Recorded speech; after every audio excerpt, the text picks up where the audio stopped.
Hi guys, I'm going to talk with you guys about the CER process. We're going to take some notes on what CERs are. CER stands for Claim, Evidence, and Reasoning, and it's a process we're going to use to help us form conclusions and to make arguments in science class.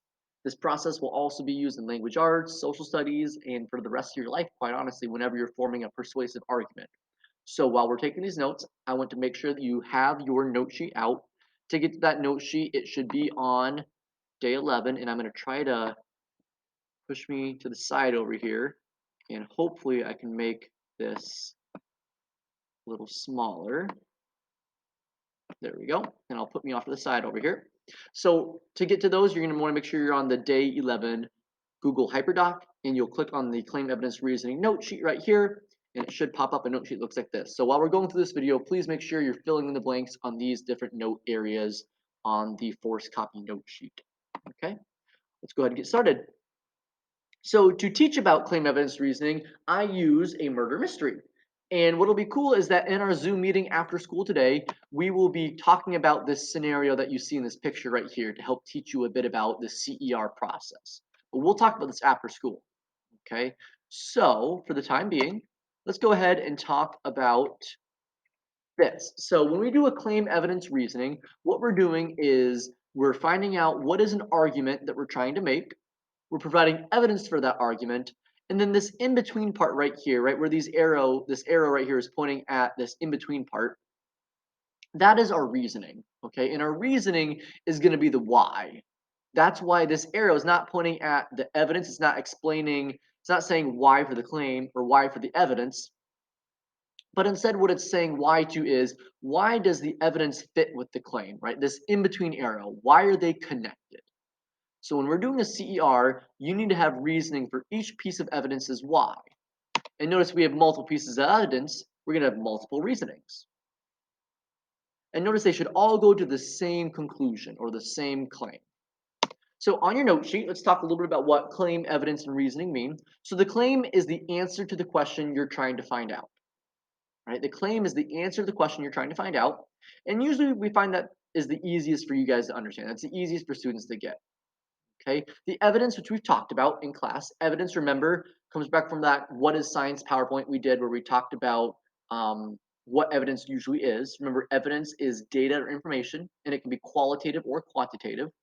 But that evidence we get must be appropriate and sufficient. Appropriate meaning that it fits with your claim, right? Appropriate meaning it fits with your claim, and then sufficient meaning that you have enough of it, right? There's enough of the evidence. And generally speaking, we'll request between 3 and 5 pieces of evidence in your guys' conclusions or your guys' arguments, okay? So 3 to 5 pieces of evidence is what me and Mrs. Jacobson would consider sufficient. And then lastly, with our reasoning, that why part, that's going to explain, like I said, how the evidence supports your claim. All right, how does that evidence support the claim? And that will often include what we learn in class. So in class, we'll learn scientific principles or scientific ideas or explanations or laws or theories, all that good stuff. That's where most of that science knowledge and that science learning is going to fit in, is in that reasoning or that why part. So on your note sheet, please make sure you guys are filling in those different blanks to the questions. All right, so moving on, a few more things about claims, evidence, and reasonings, and I'll move my picture up here so you guys can see. The claim is just restating the question.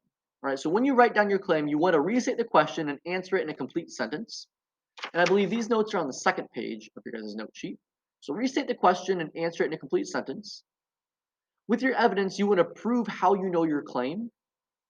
All right, that's your proof for how you know it. And that's where I said, like, your observations and your data are going to go. And remember, those are qualitative and quantitative, right, types of evidence. Oh, had a mini yawn there. And then lastly, with your reasoning, remember, your reasoning is going to explain your evidence, right? It's going to explain it. And again, right, it's going to have that research and scientific knowledge, and that's going to be why it proves your claim, right? That's that why part, okay?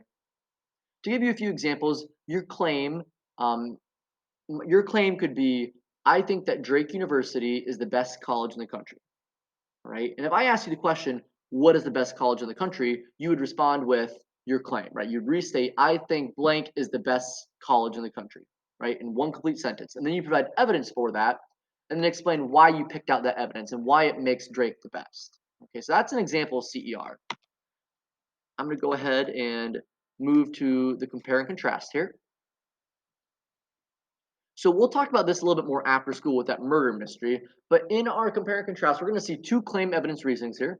The first claim is that the man was murdered, and the evidence is that we know because there's wall items pointing upwards, and the reasoning is that it supports my claim because since the wall items weren't out of place, the man was clearly murdered, right?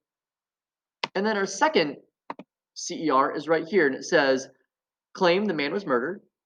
Our evidence for that is, well, I know because the wall items are pointing upwards. And our reasoning is that this supports it because normally if you fall down, you will grab onto anything to steady yourself. Therefore, because the wall items were in the correct position, I know that the man didn't fall and he was instead murdered. We're going to compare and contrast these. So going back to the first CER, I'm going to draw a little bit on here, and you'll notice that our claim was the man was murdered. Notice we stated that in a complete sentence, right? And that's responding to the question of, in our situation that we'll talk about after school, was Queenie telling the truth? Okay. If you click to the next slide, you'll notice that, get off of this, you'll notice that the same claim, right? The man was murdered. So notice there's nothing different about the claims, okay? So we can go ahead and erase this part. The next thing we're going to notice is that in our evidence is also the same. Okay, so our evidence for claim number 2 is the wall items are pointing upwards.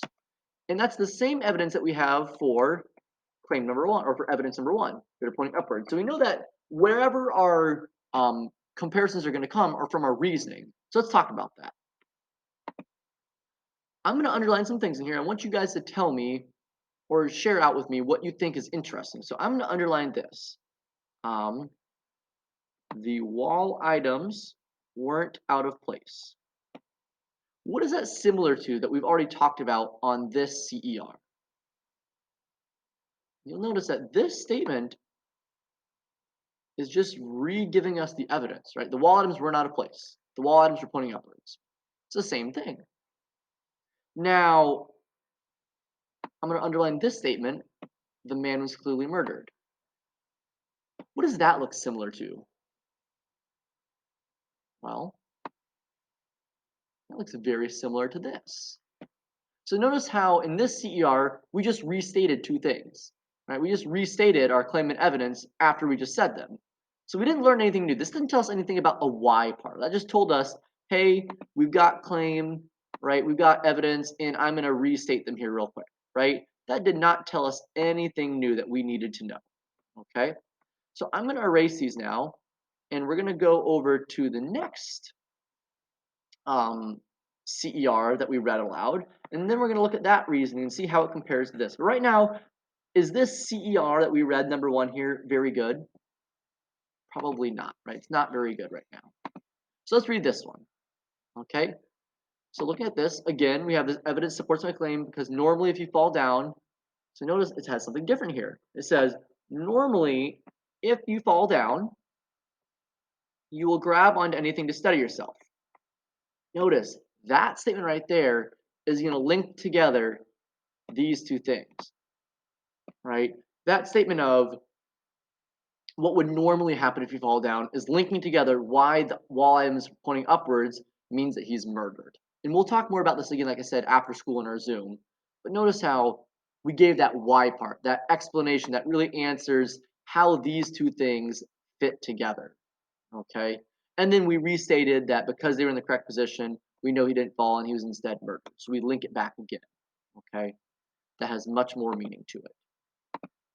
All right, so that is our comparison contrast, or our comparison and our contrast of those two CERs. And the last thing I'm going to talk about is why we do this. So as soon as I get this erased, because I feel like if I don't erase this, it's going to stay on the PowerPoint. So I'll erase this really quick. There we go. So why do we do this? Right? Well, simply This is how you're going to make an argument or an explanation convincing, right? The CER process of listing our claim, giving evidence for that, and explaining why we chose that evidence, right? It's what scientists quite honestly do when they make their claims and they make their arguments, and it helps us generate a clear question, right? It helps us give us that, okay? At this point, you can now move on to the next task, right? Thank you for listening. Have a great day.